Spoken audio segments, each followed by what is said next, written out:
Не секрет, что спорт делает нас сильными, выносливыми, мужественными. Физические упражнения и в особенности командные спортивные игры – это то, что нужно каждому ребенку не только для его здоровья, но и в целях его роста и становления как личности.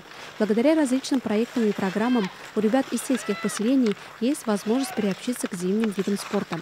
Хоккейные площадки стали настоящей территорией здоровья. Здесь проводятся соревнования по хоккею, сюда приходят отдохнуть целыми семьями. На прошедших выходных на хоккейном корте социально-культурного центра села Карабашево состоялись в этом сезоне первые игры по хоккею с шайбой среди сборных команд сел Карабашева, Иштирякова и Верхнеаркеева. На хоккейном поле разыгралась нешуточная борьба между белыми и зелеными.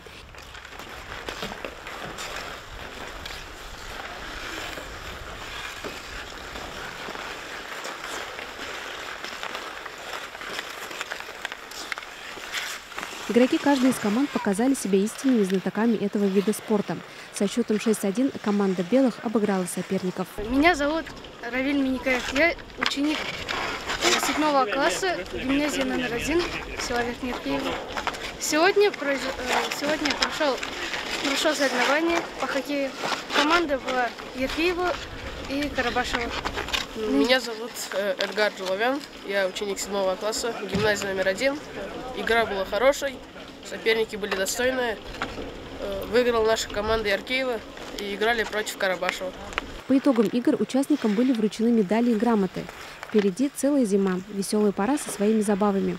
Главное не терять время и провести время с пользой, катаясь на коньках, лыжах и санках. Где лучше отдыхать зимой и какие зимние забавы предпочесть, каждый решает сам.